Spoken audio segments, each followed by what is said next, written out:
အားလုံးပဲမင်္ဂလာပါဒီနေ့ video editing ကိုအခြေခံနေစလေးလာတာ16ရက်မြောက်တဲ့နေ့ပြဒီ16ရက်မြောက်နေ့မှာဗာလေးလာရမယ်ဆိုတော့ကျွန်တော်တို့ဟို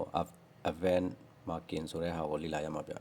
ကျွန်တော်နဲ့တူ chat လုပ်ကြည့်အောင်နော်ပထမဆုံးကျွန်တော်တို့ဒီမှာဒီ original video ဟိုအတူကြည့်လိုက်ရအောင်ပြ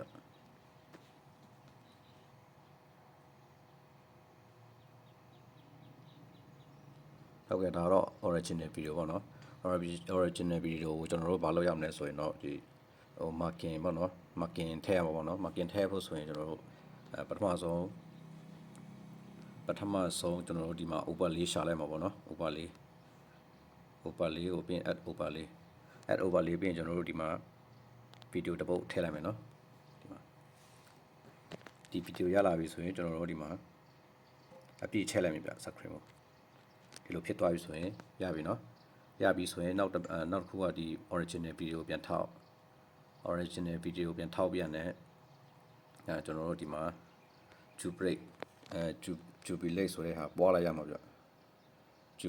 duplicate ပေါ့နော် duplicate အဲ့ဒါပွားလိုက်မယ်နော်ပွားပြရတယ်ဒီပွားတဲ့ video ပဲတစ်ချက်ပြန်ထောက်ပြန်တယ်ကျွန်တော်တို့အောက်ကိုပို့မှာဗျ overlay ပြန်နှိပ် overlay ပြန်နှိပ်ဆိုရင်ဒီလိုvideo ပွားတဲ့ video ကအောက်ခြေပဲပြန်ရောက်သွားပြီနော်အောက်ခြေပဲပြန်ရောက်တော့ကျွန်တော်တို့ဒီအစကိုပြန်ညှိလိုက်ရမှာဗျဒီ video ဟိုအစမှာပြန်တော့ထားလိုက်ရမှာဒါဆိုရင်ရပြီပေါ့နော်ဒါဟိုဒါ original video เนาะဒီမှာရှုခင်းကားရှုခင်းတစ်ချက်ကြည့်ထားเนาะအခုကျွန်တော်တို့ဒီနေ့သင်ခန်းစာလေ့လာရမှာအဲ့ဒီရှုခင်းပြောင်းတဲ့ဟာပေါ့เนาะအဲ့ဒါပြီးတော့ကျွန်တော်တို့ဒီမှာဒီအောက်ဆုံးက video ပဲကလစ်တစ်ချက်နှိပ်လိုက်မယ်เนาะအောက်ဆုံးက video ကလစ်တစ်ချက်နှိပ်ပြီးရတယ်ကျွန်တော်တို့ဘယ်တွားရမလဲဆိုရင်ဒီအောက်မှာ remove pg ဆိုတာရှိပြ remove pg ကိုနှိပ် remove pg ကိုနှိပ်ပြန်တယ် auto remove ပဲပေါ့နော် auto remove ပဲနှိပ်လိုက်မယ်ဒီလိုအမှန်ချစ်ပြရတယ်ဆိုအမှန်ချစ်နှိပ်လိုက်ရင်ရပြီဗျရဆိုရင်ကျွန်တော်တို့ video တစ်ချက်ကြည့်မယ်နော်မှာနော်နောက်ကရှုခင်းပြောင်းလိုက်နော်ဟုတ်မှာကျွန်တော်ထည့်ထားတော့ကျွန်တော်နောက်ကရှုခင်းပြောင်းလိုက်ပြီဒီဟာကိုလောက်တက်သွားပြီဆိုရင်ကျွန်တော်တို့ဒီ traveling blog ပေါ့နော်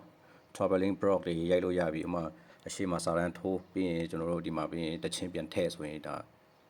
traveling blog ဒေးစာတစ်ခုပေါ့နော်အဆင်ပြေသွားပြီဗျကျွန်တော်လည်းဒီ video လုပ်ဖို့စမ်းလုပ်ကြည့်တာ2 နာရီလောက်ချိန်ကုန်သွားတယ်ဟုတ်ကဲ့ဒီနေ့16ရက်မြောက်တဲ့နေ့မှာလေ့လာရတော့ advanced marking ပေါ့နော်အားလုံးကိုကျေးဇူးတင်ပါတယ်ခင်ဗျာ